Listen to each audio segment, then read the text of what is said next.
methods that could be used to develop how your organization categorizes an incident, which is actually core of an incident management practice. Now, the CCNA CyberOps SecOps exam was designed to follow industry best practices, and Cisco selected the Diamond model of intrusion as a trusted approach to categorizing security incidents. Now, the reason behind creating the Diamond model was to develop a repeatable way to characterize and organize threats, and also to consistently track the identified threats and eventually develop countermeasures. The Diamond model of intrusion provides a structured methods for cybersecurity analysts to follow and to protect their organization. The Diamond model is designed to represent an incident and is made up of 4 different core parts, starting with an adversary, which is actually targeting a victim, which is the second part. And then the adversary will use various capabilities, which is the third part, along with some form of infrastructure, which is the fourth part, to actually launch an attack against the victim. Now, capabilities are the different tools and techniques and also the procedures that the adversary actually uses, while the infrastructure is what is actually connecting the adversary and the victim.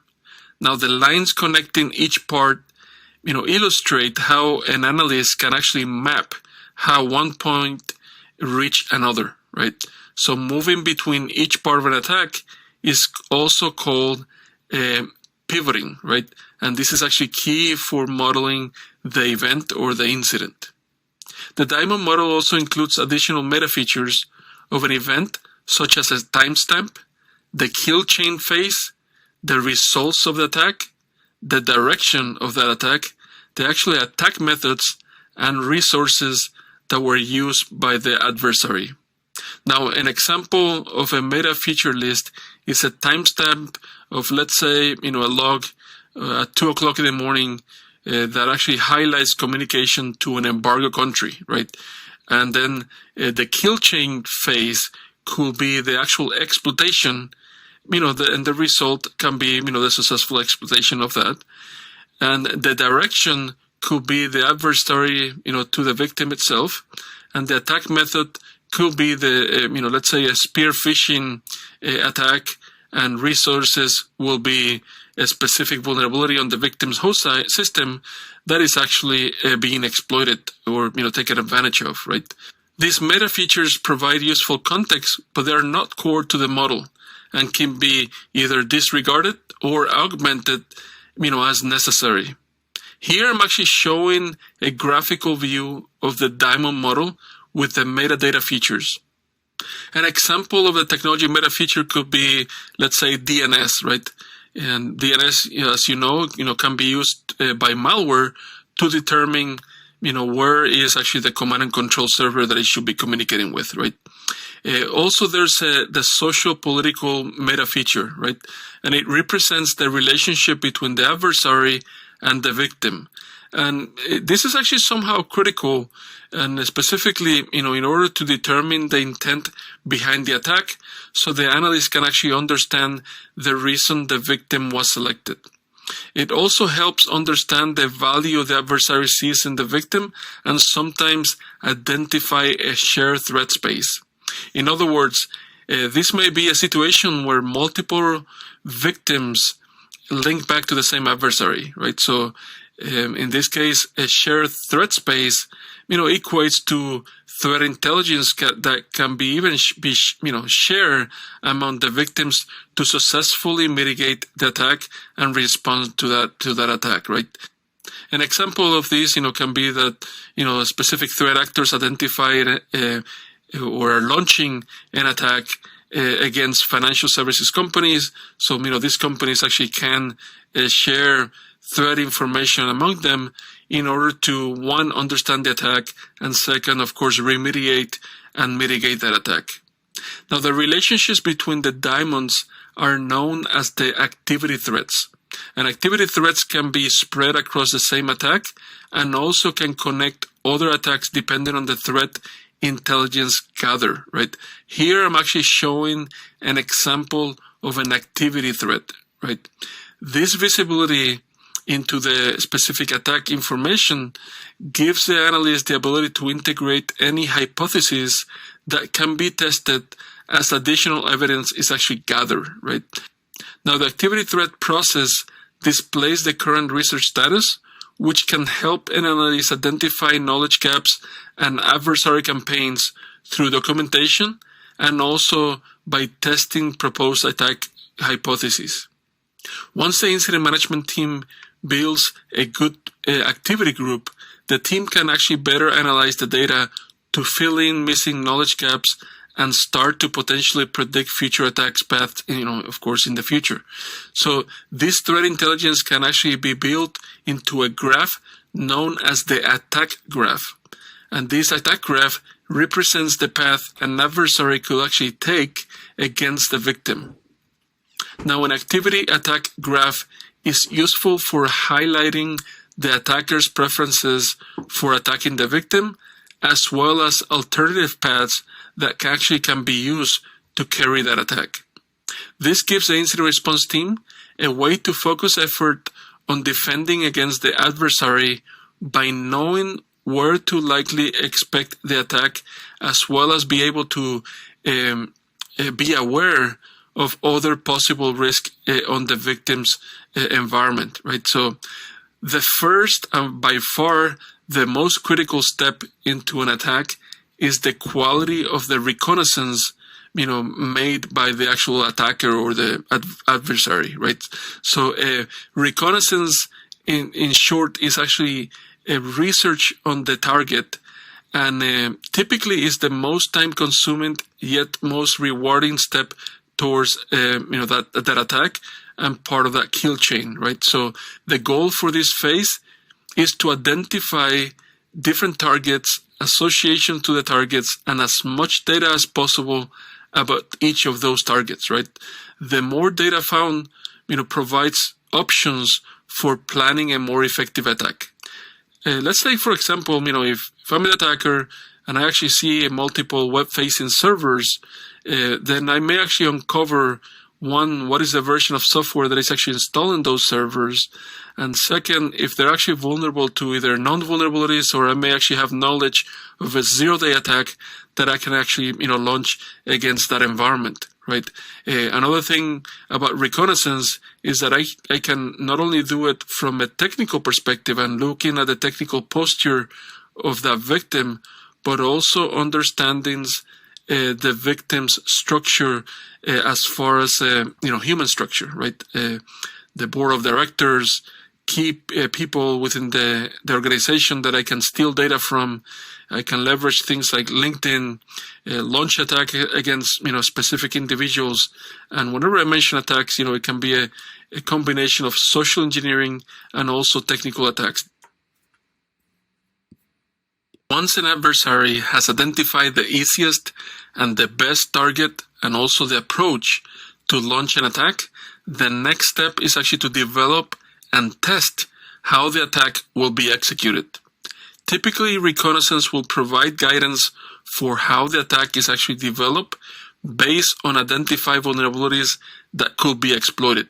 Now, an example could be researching the vulnerability on the server found during the reconnaissance stage and then matching a known exploit to use against that server, right? Even a lab environment can actually be built where the adversary actually installs a similar version of software on a test system and then try to actually launch the attack and also confirm that it can actually be a successful exploitation of the vulnerable system if actually possible, right? So in a lot of cases, actually, even the attacker goes into the fact of actually testing that vulnerability in a similar system, right, by recreating potentially that attack. One popular tool used by adversaries to develop exploits against vulnerabilities is the Metasploit framework. Now, it's actually used both by the good guys and also by the bad guys. It's actually a very powerful tool. Metasploit actually has many functions, including a large list of exploits for non-vulnerabilities.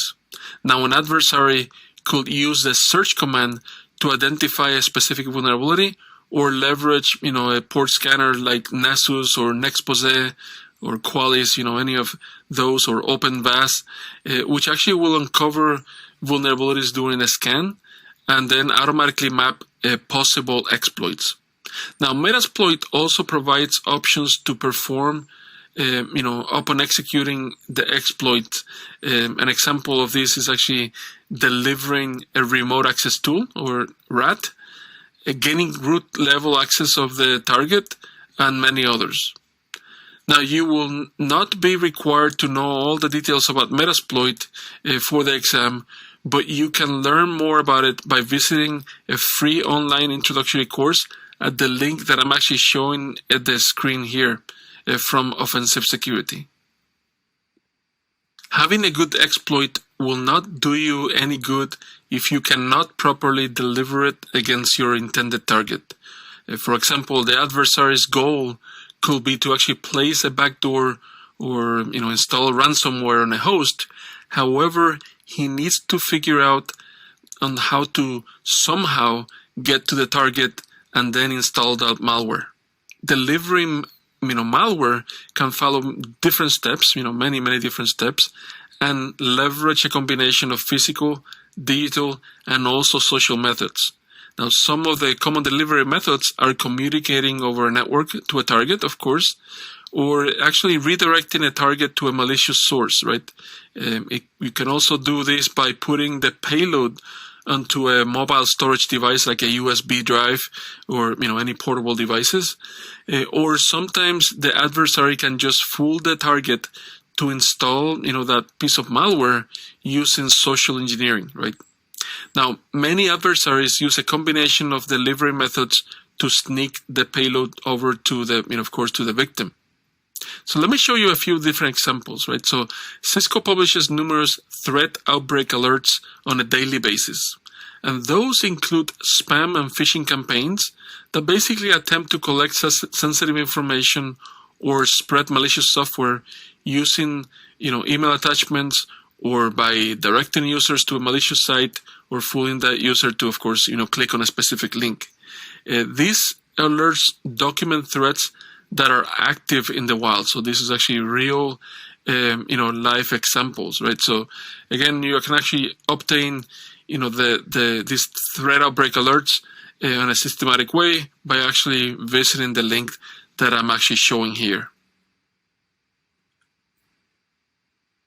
You know that there's no system or software that is actually immune to vulnerabilities. This is why patch management is so critical to the quality of the, the overall security for an organization, right? Many attacks seen in the wild leverage known vulnerabilities. The worst part is that in many cases, there's actually a patch to actually fix that vulnerability, as well as things like IPS signatures and mitigations available to prevent the vulnerability from being exploited, right? Now, once the exploitation completes, something needs to be done following the successful exploitation, right? So adversaries don't need to exploit system just to see if it can be done. Typically, something is delivered through the exploitation process, which lead us to the next step in the kill chain process. The installation step of the kill chain tends to be an area that is actually overlooked by security operations teams.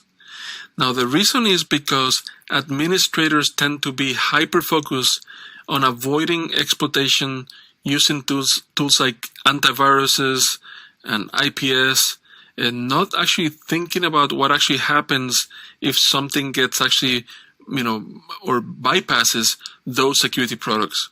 Now, the goal for an incident management team for this stage of the attack is actually to include products and practices that reduce the time to identify and remediate a breach in a reasonable amount of time, right? So a reasonable amount of time can actually be less than 24 hours or less than an hour, which actually makes it very difficult for an adversary to accomplish the remaining steps of the kill chain.